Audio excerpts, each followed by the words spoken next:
Hello everyone, welcome back to Sudden Wealth. I hope you guys are doing very well. Please don't forget to drop that like and subscribe. It greatly helps the channel and it's the only thing that I ask for. So let's go straight to the markets. Let's first start with a little bit of macro, followed by a little bit of stocks, and then the crypto world will take over the last part of the video. So in terms of macro, tariffs are going ahead. One of the things that we're starting to note is that they still carry some weight in the sense of every time that Trump announced them, the markets react, but they're starting to react a little bit less than every time that this is happening. Is it normal? Is it abnormal? Look, it creates uncertainty in the short term in the market. That's it. So anything that creates uncertainty, that is difficult to measure, that people are not really aware, it's easier to sell off part of your position. Also, tax season is coming in the US. So it's easier to just sell off your position, sit for a little while and analyze it. Makes sense if you're a big player that comes out of 2 years, 20 plus 20% growth. For example, one of the good things that is going to go through is massive tax cuts, which, as we've seen in 2017, ended up being quite beneficial for the markets going forward. So, but this part's not being captured at the moment because it's taking second stage to the tariffs.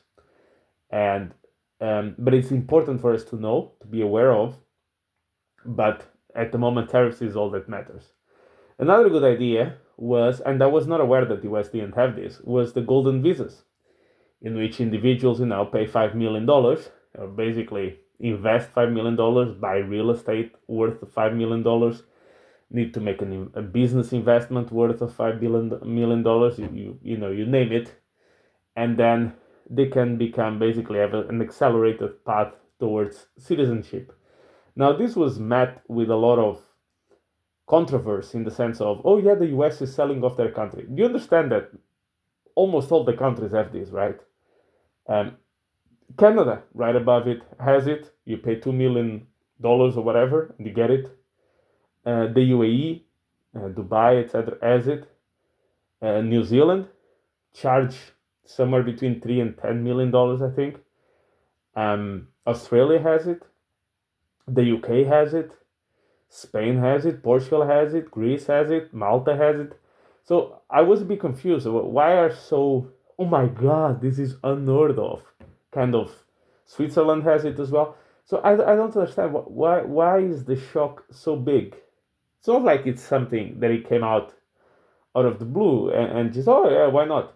I mean, it's very appealing for people who are very wealthy, but they are in kind of, let's call it restrictive countries like Russia or China. It's very appealing to become a millionaire in the US because, you have a lot of millionaires in China that unfortunately are only millionaires in China because they cannot leave China with the money. But if they're a little bit smarter around, for example, with crypto, via Hong Kong, etc., they can actually leave the country. So I don't see why is this such a big deal. And you can actually gather quite some money from it. And usually the people that come are very wealthy and end up paying a lot of tax. And they actually end up building businesses. So I'm a bit confused of why is this so dramatically negative. I guess it's because it's Trump doing it.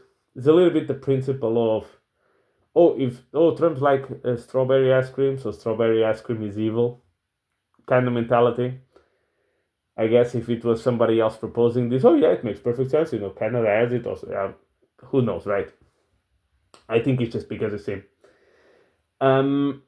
So markets reacted negatively. Nvidia did very well, but the market didn't care.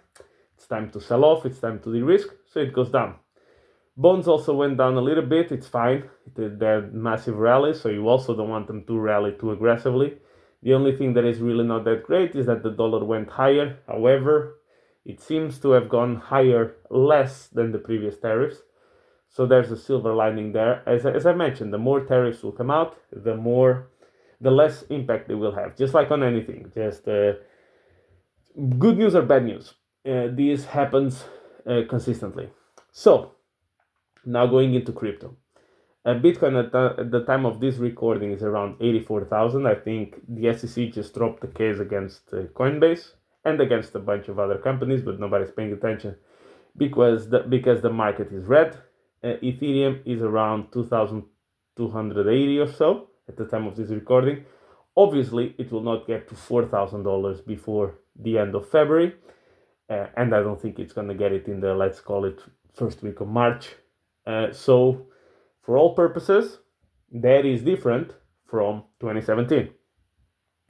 So if we were kind of repeating tit for tat 2017, Ethereum would be above $4,000 at the end of February. Now, what does that mean? I've said this in 20 videos before, but I know that I'm going to get a comment.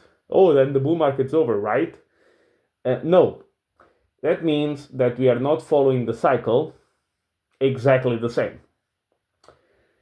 Does that mean that Ethereum will eventually catch up to the 2017 fractal, but a little bit later, for example? Does it mean that it will never catch up? Does it mean that the cycle is over? Does it mean that the cycle is not over, but is somewhat different?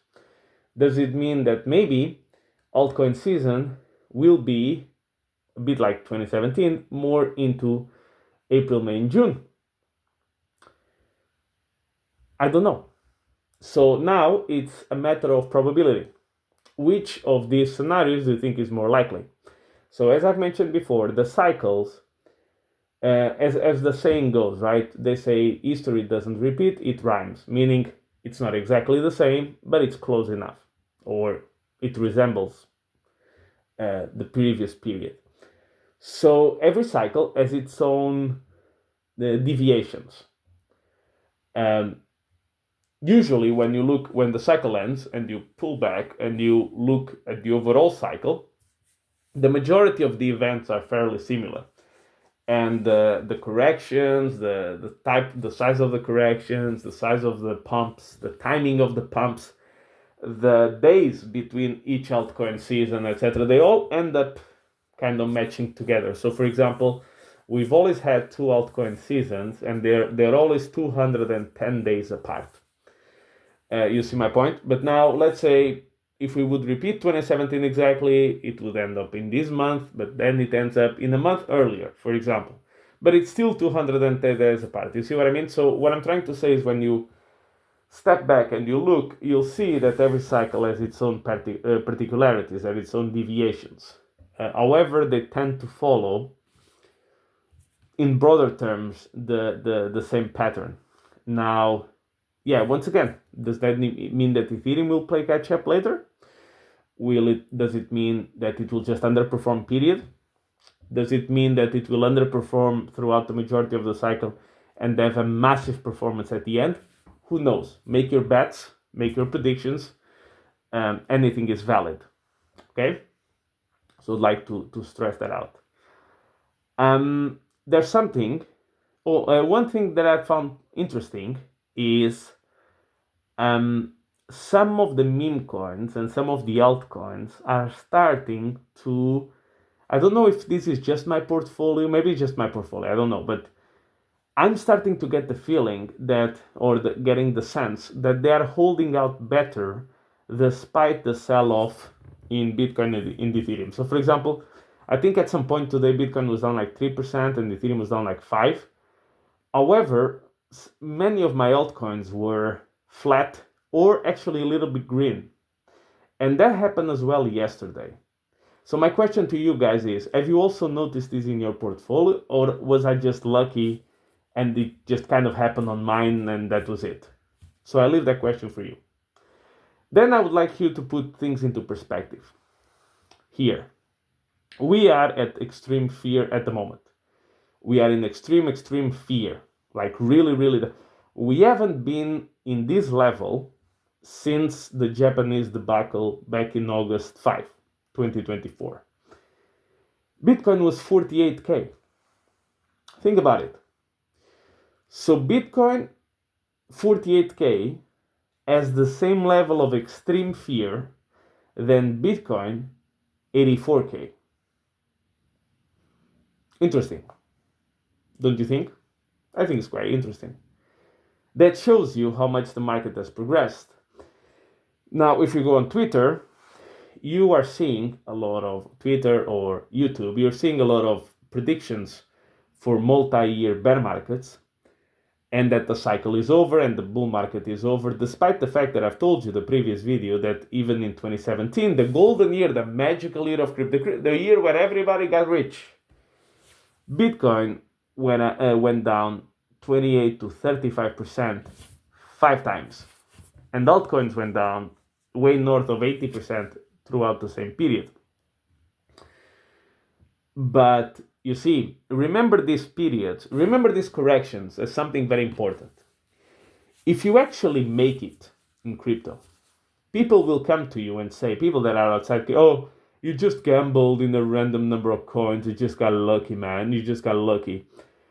Remember how hard it is to go through this volatility if you make it at the end. Because when people come and tell you how lucky and easy you got it, you'll remember days and weeks like this. Okay? Now, I'm going to give you a very clear example of how the analysis is extremely biased due to the feeling that we have on the market. Everybody is talking about the CME gap at $78,000 for Bitcoin. Now, what is the CME gap? Because I see a lot of people talking about it. I suspect half of them don't even know what it is. The CME gap is, CME means Chicago Mercantile Exchange. It's an exchange. And it's open just like the market, from 9 to 5 or whatever, 9 to 4, whatever. Yeah? However, me and you live in crypto world, which is open 365, 24 hours a day. So what happens is, let's say that the CME closes at 74 on a Friday. And let's say that during the weekend, Bitcoin rallies to 76. On Monday, the CME opens at 76. So it created a gap between 74 on Friday, 76 on Monday, because this pump happened during the weekend. And the same thing the other way around. If there's a massive sell-off, if it sells at, let's say the market closes at 80 and then it opens on Monday at 75, there's a 5K gap between 80 and 75. Same thing, it works both ways. And usually the market ends up filling those, meaning you can wait a few months, you can wait a few weeks sometimes, but one way or another, most of the time, we fill that gap. I think the percentage that we fill it is something like 80, 85%. Maybe it's more, I don't know, but I think it's quite high. So people are saying Bitcoin's going to go to 78K because there's a CME gap at 78. You must have seen this on Twitter 1,000 times. And it's true. There's a CME gap at 78. But here is how the coverage is so bearish, because bearish is what you want to read and see, because that's the color of the chart. There's also a CME gap at 94K. So by the same logic, Bitcoin's still going to go to 94, right? So how can the logic apply to one and not apply to the other? You see, because you don't want to hear anything bullish, or most of the people don't want to hear anything on the green side. They want something to match the color of the chart, which is red at the moment. See how it works? If we were in a positive environment, so let's say that Bitcoin rallies into 91, then people will talk about the 94K, because now we are in a bullish sentiment. So don't you find it funny that people don't shut up about the 78K CME gap, yet they completely ignore, by the same logic, the CME gap at 94? Why? If the bull market's over. See the point? This is how dangerous these things get. And very importantly, I don't know if the 78K gap is going to get filled or not. Maybe yes, maybe no. History suggests it's more likely than not. I would like to raise this question. I have seen so many posts about the CME at 78 that I get the feeling that everybody and their mother is fixated on that number. Which means if I'm trying to benefit from it, I would put some nice longs at 81, 82, 83K, front running the people who are wanting to buy the 78K gap. And guess what? It can be a situation where it never gets filled, and all these longs at 75 get useless there. Nothing happens there. You see, I'm not predicting that this is going to happen, to be clear. I'm just saying I cannot go on Twitter or on YouTube without somebody talking about the 78K CME gap, which means everybody's looking into it. My experience is that when everybody's looking into it, we end up not getting there because everyone is expecting the same thing, so there's an incentive to front run such an event. Is it going to happen this time? I don't know. It's anybody's guess. Will it even dip a little bit further than that? Maybe 75, 74, that's perfectly possible. Or maybe we stop right here at 82 or 81, or I think 81.8 or something was the lowest I've seen. But it depends on the exchanges, right? So consider that. Can be a situation. What I know is this. I have the most important rule of them all. Buy cheap, sell expensive. I've never seen altcoins so cheap, and I've never seen such extreme fear for a long, long time. In my experience, extreme fear is to be purchased, extreme greed is to be sold. So I'm abiding by those principles. Does that mean that you should do the same? No, by all means. If you want to sell, if you want to get out, if you want to short the market, it's all up to you. It's your decision to make. I'm not here to make it. I am just highlighting how these things work. I find it so funny that they focus entirely on the CME gap of 78 and they ignore the one at 94. By the same token, by the same logic, you should look at both. And with that, thank you very much for support, guys. I really appreciate your time today. If you do enjoy the content, like and subscribe, and I'll catch you in the next one.